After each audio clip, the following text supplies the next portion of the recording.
Welcome to Education by Design, the podcast that explores how schools are shaping the future of education by centering on values, embracing community voices, and building systems that work for every student.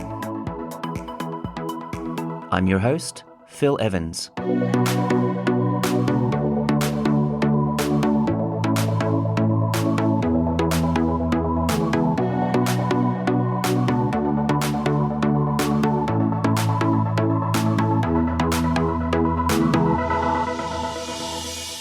What if creativity wasn't something that we programmed into the curriculum, but it was something that we practiced alongside our students every day?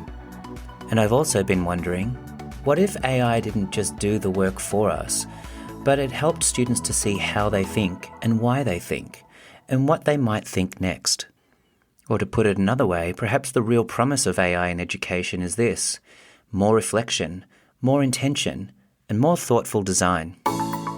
In today's episode, I speak with John Spencer, a former middle school teacher, professor and author, and the host of the Creative Classroom podcast. If you've ever seen his sketch videos, read his books, or heard him speak, you'll know that John champions learning that is authentic, messy, and above all, human. As we talked about the role of creativity in schools, John and I began to reflect on our creativity in our own lives, and both the joy and vulnerability that comes with making something and putting it out there in authentic spaces. I've been undertaking The Artist's Way, a process designed by Julia Cameron. In the first few weeks, we're asked to sort of consider our monsters and our champions of creativity, those that have potentially put us down when we put ourselves out there creatively, and those that have built us up and encouraged us to go further. I was about to ask John to reflect on a teacher that really supported him in his creative journey, but he got us thinking about the role of creativity. Take a listen. Before getting there, I just want to say, as you were sharing that, it had me thinking of the goal of creativity, right? And I love the fact that you brought that up, because it had me thinking so much of what I have to do is translating a deeply held conviction that the creative life is the good life, that there's something valuable in doing creative work in itself as a goal, right? I often have to translate that into the expectations of the institution, right? So the graduate profile, or, I often share this metaphor of the corporate ladder has become a maze, and what is needed to navigate this maze. And it's all of these essential skills, these human skills in a world of AI. And we think about portrait of a graduate or graduate profile or learner profile, whatever districts talk about, what are the competencies that we need when we leave. But then I'm also reminded that when the pandemic hit and we did a little show and tell activity with my cohort of how are you handling social isolation, the ones who were handling it best had a creative outlet. They were gardening, which I think is inherently creative. They were doing a home improvement project, which before it got super expensive because everyone started doing those. They were baking, they were cooking, they were making their recipes. And some of them were putting all of that on TikTok too. Like, it was sort of an explosion of like people coming into people's living rooms and watching them dance and cook and do things. They were, and honestly, they were dancing, right? Like, I mean, I love that you brought that up, because my daughter's a dancer and my middle son is into performance, and he does theater and mock trial and things like that. But those were what got people through hard times, right? And I know I took it in the different direction. No, this is the direction. But it was really interesting because, when you think about your role in the IB and the way we talk about it, it's so often about college. It's so often about getting into a university. And I don't want to minimize that. That can be a game changer, especially for students coming from poverty and things like that. But the other piece is you have forever. You have the rest of your life to do this kind of stuff. And if those become habits and mindsets, then it just makes it so much better.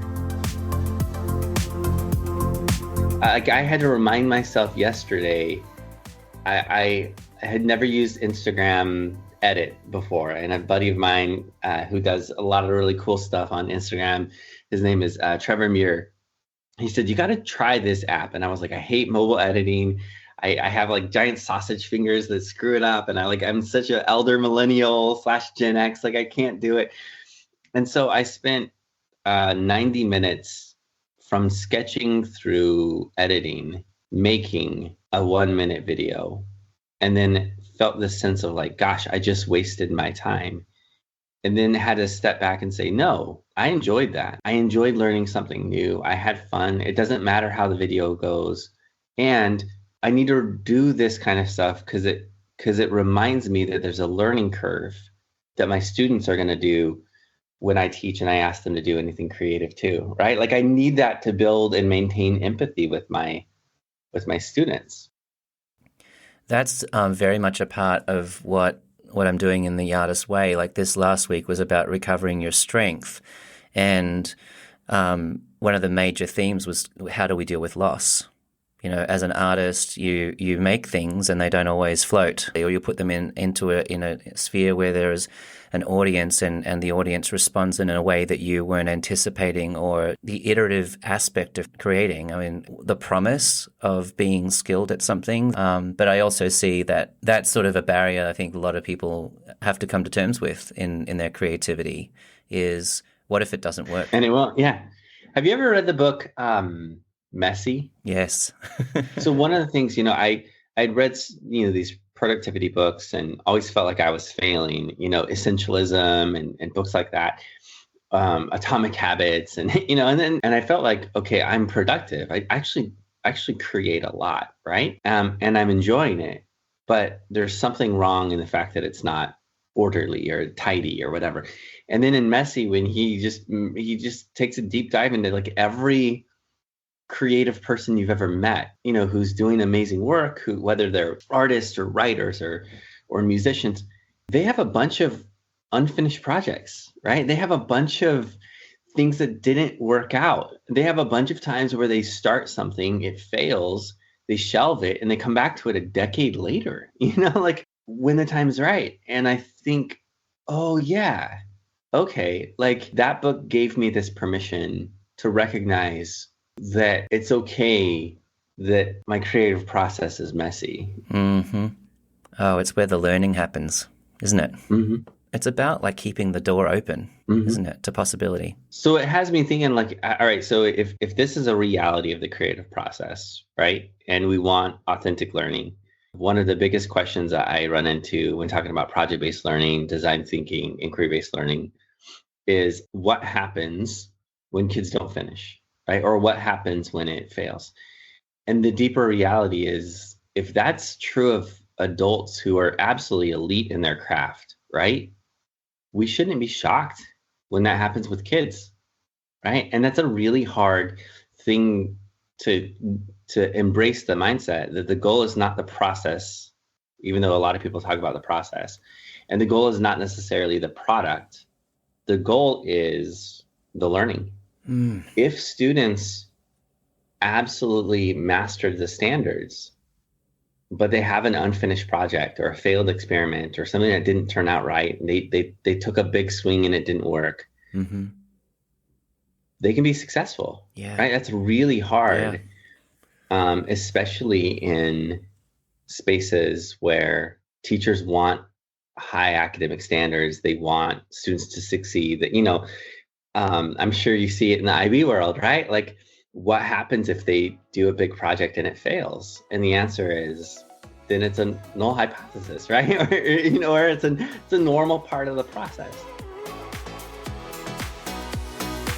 What's interesting, John, is that we have a problem in education and in schooling when it comes to success measures and expectations, but we want more. Like, we want it to be, the mission is compassionate and caring lifelong learners. So are we actually teaching students to learn how to learn?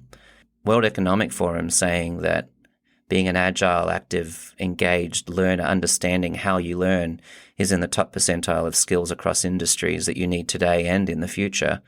To be lifelong learning is literally, I think, number 6 on the skills list. But is that happening in our schools? And I think creativity is, and the design process is actually a really great tool, again, to whether or not you fully understand design thinking, if you can sort of start to integrate some of these approaches into the way you plan, we can actually push things into the learning space much more intentionally, can't we? I think so. And, it's interesting. I feel like there are all these big goals, right? We want students to learn this academic content, right? We want them, that's important. And then there's the, whatever we want to call them, essential skills, soft skills, things that the World Economic Forum is saying is important. And I think sometimes it creates this false dichotomy of, are we going for these competencies or are we going for academic knowledge? And one of the things I think about is things like design thinking, project-based learning, meaningful, authentic, mastery-based approaches, right? That deeper learning, it does both. One of my favorite theorists is Jerome Bruner, and he has that whole notion of learning how to think in a discipline, right? Thinking like a historian, thinking like an economist. I had this amazing AP stats teacher, and it literally has shaped the way I view the world, to think statistically, to be statistically literate. And so there's this aspect of meaningful, authentic projects, whether you're using a design thinking framework or not. And I love design thinking because it has that empathy piece.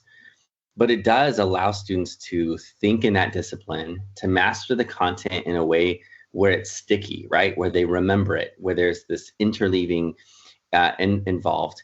And then at the same time, they develop all those core competencies that they're going to need to be agile, to be empathetic, to be a great communicator, to problem solve on the fly, all those things that they're going to need for the rest of their life. Absolutely. I feel like the design thinking actually also creates space, because when we're sort of talking about thinking like an economist, thinking like a mathematician, design thinking gives you that ability to really ask those questions and to think about the discipline and its traditions and sort of the things that are interdisciplinary or transdisciplinary and break the mold.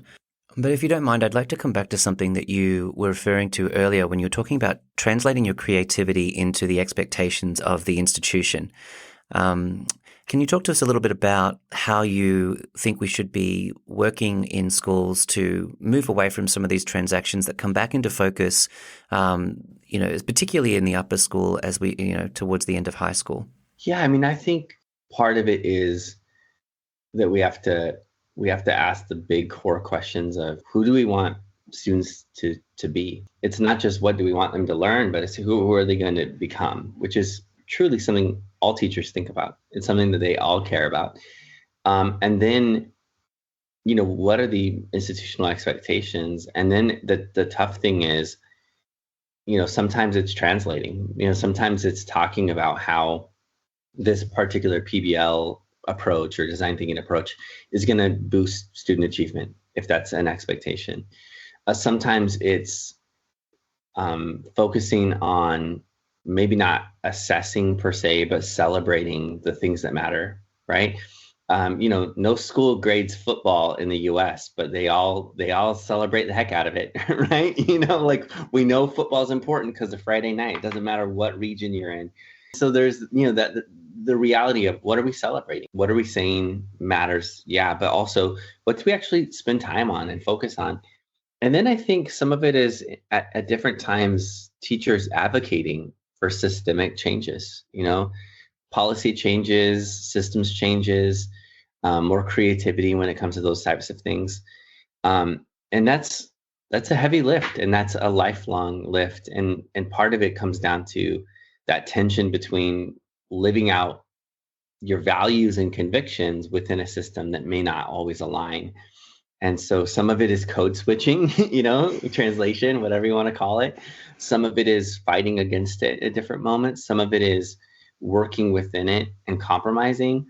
And those are the tough things that teachers have to wrestle with at the K-12 level. And it varies from space to space. In early elementary, it's the excessive focus on just phonics right now.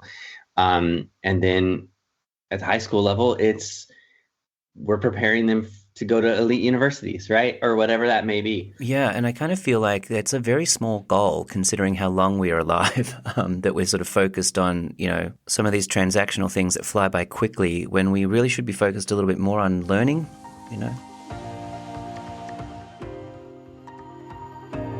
So at the beginning of our conversation, we were talking about our own creativity and sort of internalizing that, and we were talking about teachers that inspired us and prompted us to kind of put our creativity forward.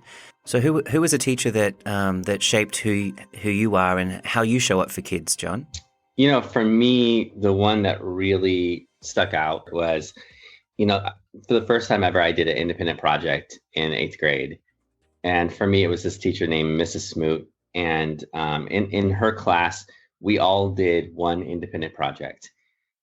And she encouraged me to do this thing called National History Day project. And, one of the things that I think about is we get obsessed sometimes with the terminology.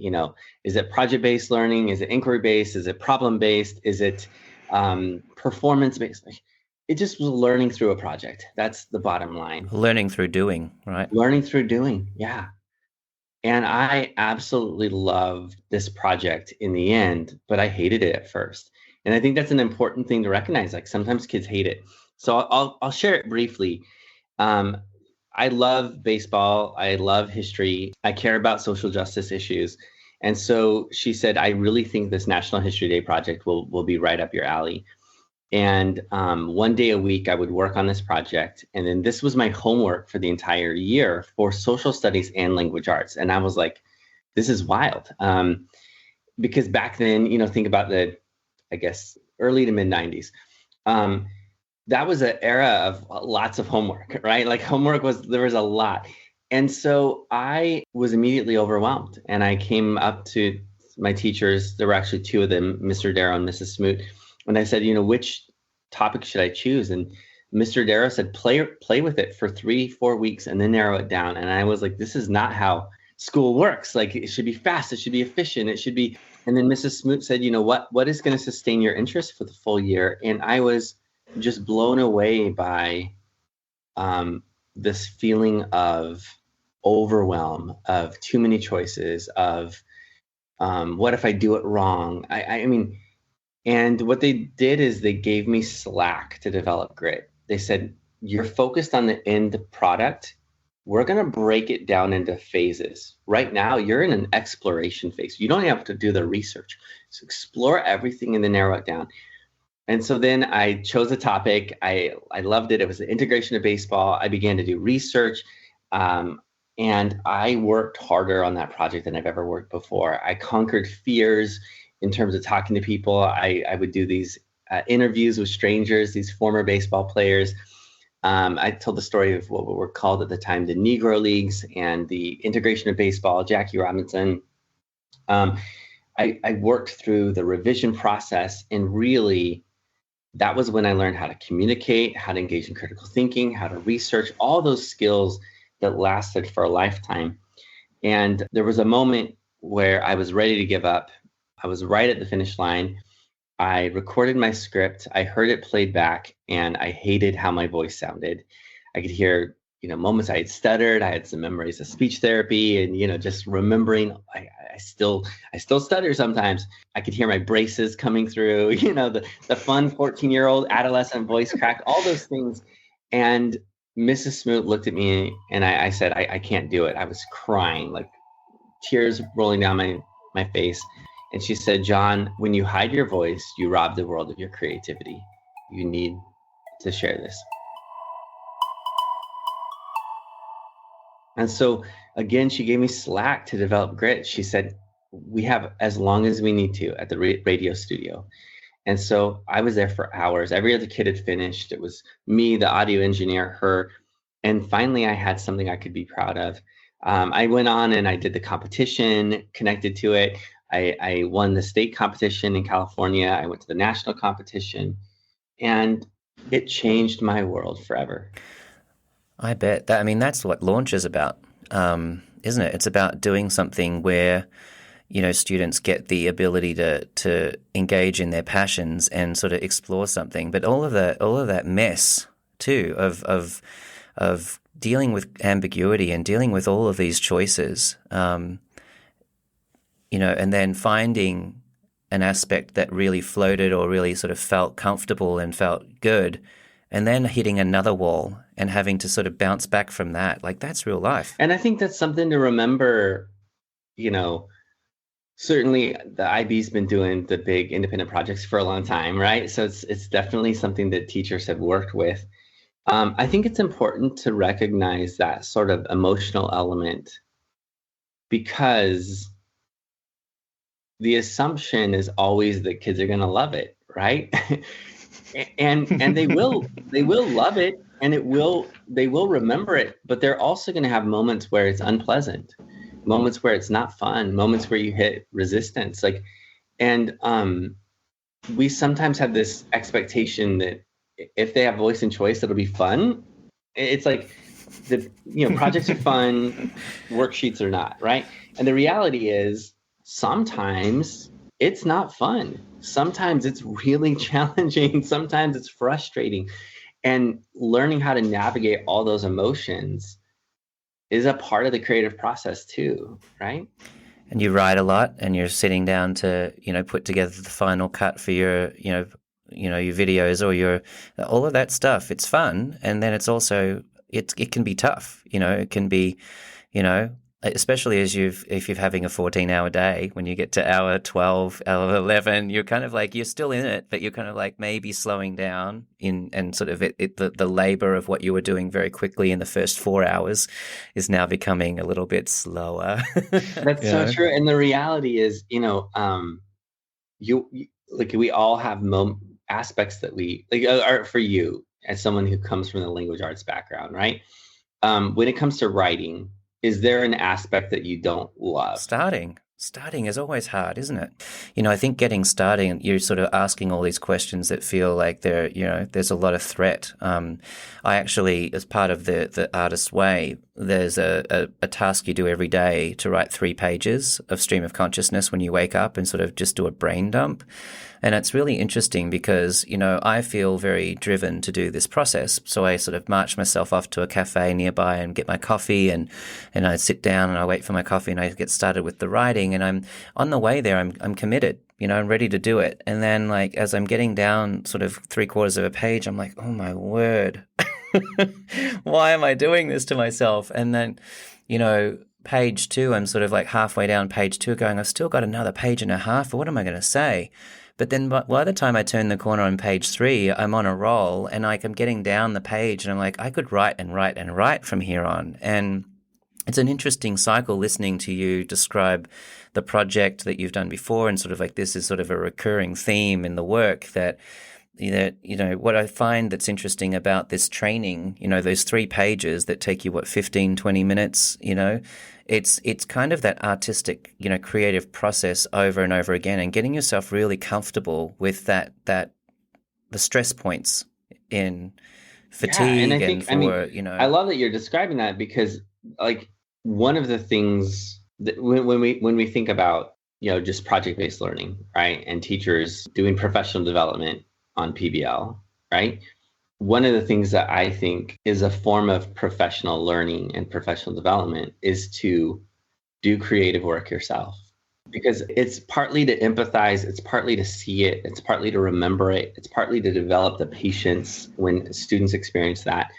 But it's also partly to just see and experience and identify those elements so that you can help students navigate that frustration themselves. Navigating the getting started piece. One of the things I think about is, as someone who I think is pretty productive, but with ADHD, I used the strategy. I didn't even know it was that there was a term for it. And I just use it as a productivity strategy of creating early wins early on a to-do list, using that to-do list. And my to-do list would literally be like, get the computer out, plug it in.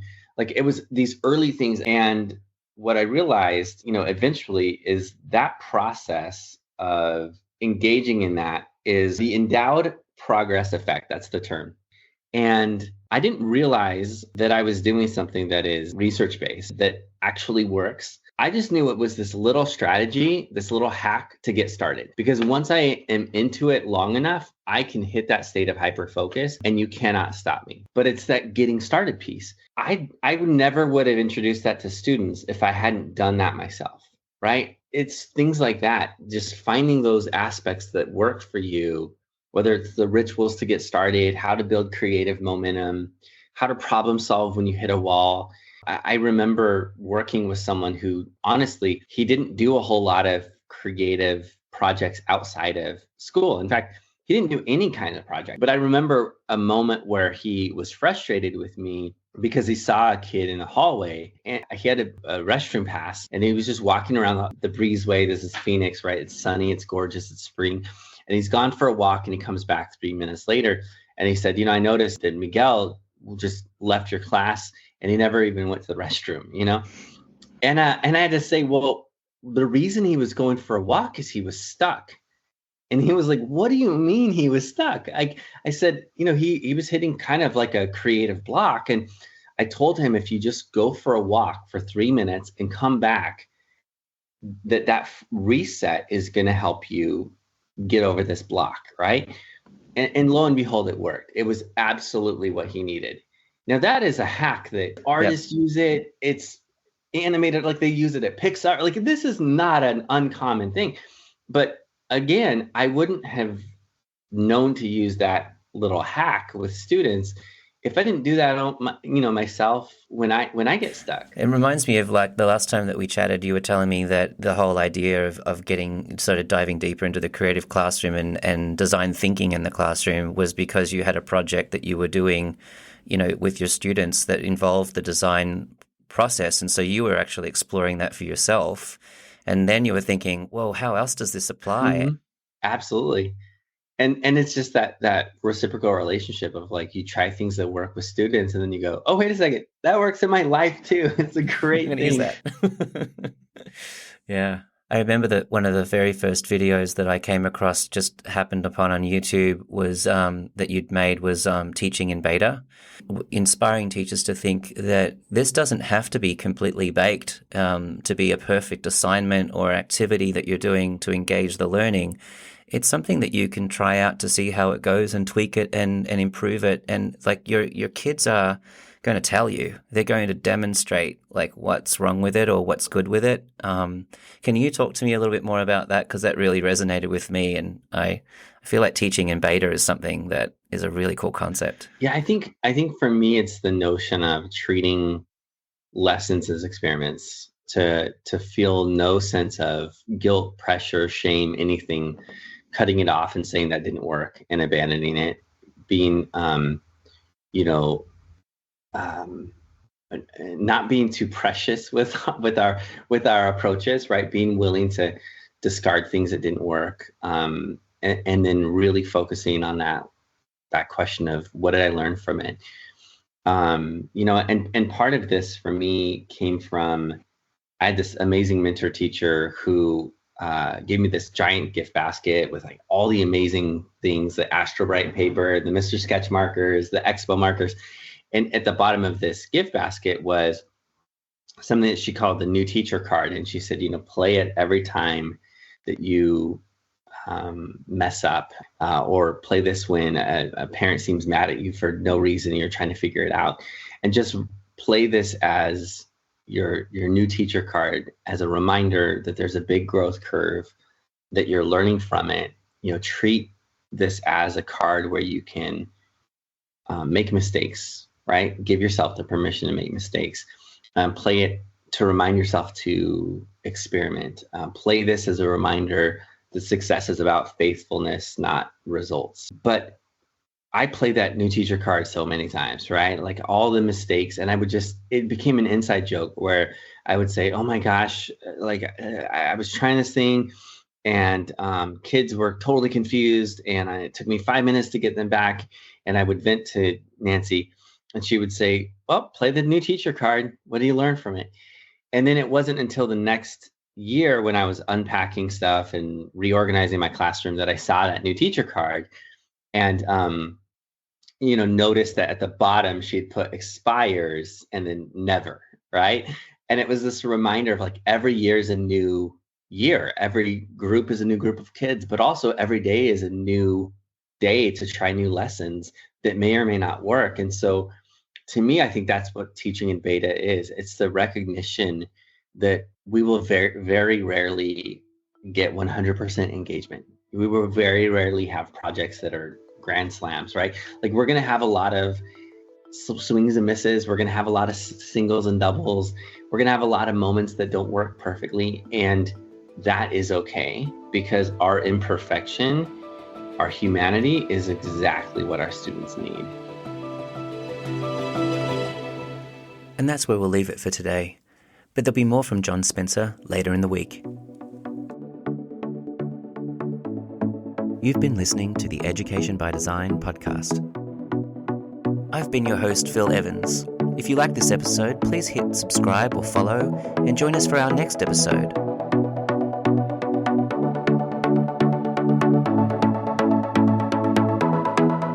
And until next time, stay curious.